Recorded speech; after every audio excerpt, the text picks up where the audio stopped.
Sa kasalukuyan, ang proyekto ng Pasay Monorail System ay nananatiling nasa ilalim ng pag-aaral at pagpaplano, pre-construction phase, as of November 2025. At bago natin ituloy, kung ikaw ay bago pa lang sa aking YouTube channel ay huwag kalimutan mag-subscribe at i-click na rin ang bell icon para lagi kang updated sa mga bago kong upload video. Walang opisyal na anunsyo tungkol sa pagsisimula ng aktwal na konstruksyon, ang mga pinakahuling ulat ay nagpapahiwatig na ang proyekto ay nasa yugto pa rin ng pagkuha ng mga kinakailangang pag-aproba, kabilang ang pag-finalize ng alignment at koordinasyon sa iba't ibang ahensya ng gobyerno. Ang proyekto ay isang unsolicited proposal mula sa SM Prime Holdings, Incorporated, isang Memorandum of Agreement, MOA, sa pagitan ng Department of Transportation, DOTR Pasay City LGU, at SM Prime ay nilagdaan noong September 2021. Ang 1.89 kilometrong monorail ay idinisenyo upang magbigay ng direktang koneksyon sa pagitan ng EDSA Taft Avenue at Jose W. Jokno Boulevard, malapit sa Mall of Asia Complex at PTEX, para maibsan ang trapiko sa lugar. Dahil sa patuloy na issue sa right-of-way at mga proseso ng pagkuha ng permit, walang tiyak na petsa ng pagkumpleto ang ibinigay. Ang mga nauugnay na proyekto ng tren sa Metro Manila, tulad ng MRT-7 at NSCR, ay nahaharap din sa mga katulad na pagkaantala. Sa madaling salita, bagamat may mga plano at kasunduan na, hindi pa ito sinisimulan at wala pang pisikal na pag-unlad ang proyekto sa Pasay Monorail sa kasalukuyang buwan ng November 2025. Samantala, nakabinbin pa rin ang Guadalupe BGC SkyTrain Monorail Project sa pagitan ng gobyerno at ng Alliance Global Group Incorporated, AGI.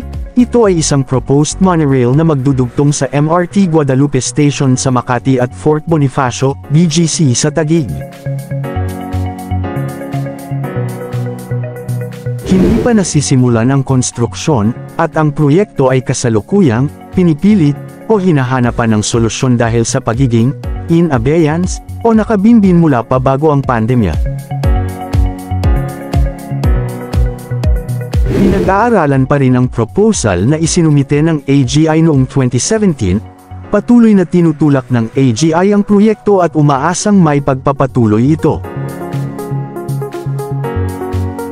Inaasahang makakabawas sa trapiko at magpapabuti sa mobility sa Metro Manila.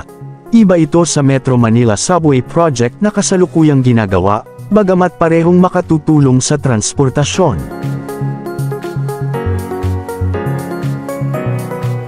Magbigay ng mas mabilis at madaling paraan ng transportasyon sa pagitan ng Makati at BGC, 1.87 hanggang 4 na kilometro, 2 hanggang 3 istasyon, kabilang ang sa Guadalupe at sa Uptown Bonifacio, Market 5 hanggang 15 minuto sa pagitan ng BGC at Guadalupe. Noong nakaraang taon sinabi ni AGI Chief Executive Officer na si Kevin Tan na ang pamumuhunan para sa iminungkahing proyekto ng SkyTrain Monorail ng kumpanya ay maaaring higit sa orihinal na gastos. Ang data mula sa Public-Private Partnership Center ay nagpakita na ang tinantsyang gastos ng proyekto ay nasa 3.91 bilyon pesos. Ang AGI ay nananatiling masigasig na itulak ang proyekto ng SkyTrain Monorail kahit na matapos ang halos 7 taon mula nang ang unsolicited proposal ay isinumite sa gobyerno. Sa isang pakikipanayam noong unang bahagi ng March 2020, sinabi ni Tan na planong mag-break ground ang proyekto sa ikalawang kalahati ng taong iyon kasama ang inaasahang pag-aproba mula sa National Economic and Development Authority Investment Coordination Committee. Gayunpaman, ang isang state of public health emergency dahil sa COVID-19 ay idineklara noong Marso ng parehong taon, na nagreresulta sa mga lockdown at mobility restrictions. Ang proyekto ay gagamit ng automated cable-propelled monorail technology at nakikita na makikinabang sa paligid ng 100,000 mga commuter araw-araw. Dagdag pa, gagawa ito ng mga probisyon upang makipag-ugnay sa iba pang mga hub ng transportasyon na nagpapatakbo sa loob ng lugar kung saan dumadaan ang monorail.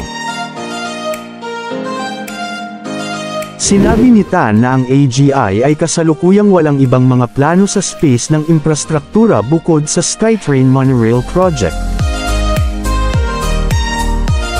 Samantala, ang proyekto ng Baguio Monorail ay na-scrap dahil itinuturing na hindi magagawa para sa lungsod by Mayor Benjamin Magalong. Sa halip na isang monorail, sinusuri ngayon ng lungsod ang isang Smart Urban Mobility Project, SUMP, sa ilalim ng isang Public-Private Partnership, PPP, na tatalakayin ng City Council sa darating na November 12 taong kasalukuyan. Ang daytime populasyon ng Baguio noong 2023 ay pumutok hanggang sa 764,301 katao bawat araw, dahil sa 1.3 milyong turista na bumisita sa taong iyon.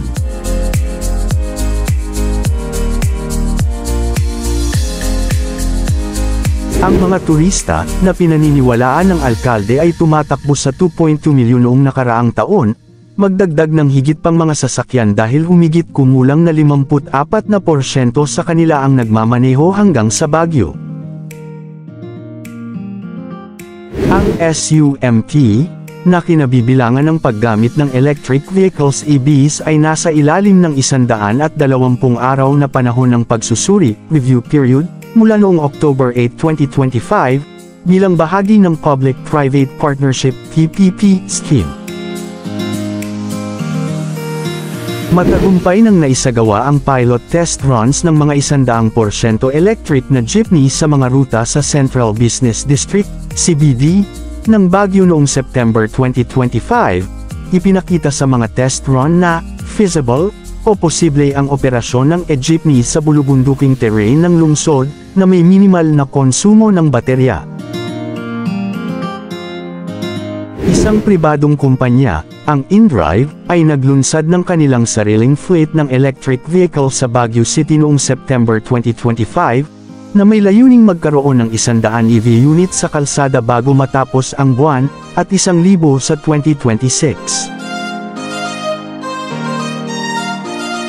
May hiwalay na malaking proyekto para sa 1.2 na bilyong piso, integrated terminal, na ipapatayo ng Megawide Construction Corporation sa Marcos Highway, na layong maging transfer hub para sa mga pasahero at makatulong sa paglutas ng traffic congestion. Bagamat hindi direktang proyekto ng electric bus, konektado ito sa pangkalahatang plano ng Baguio para sa mas maayos na transportasyon.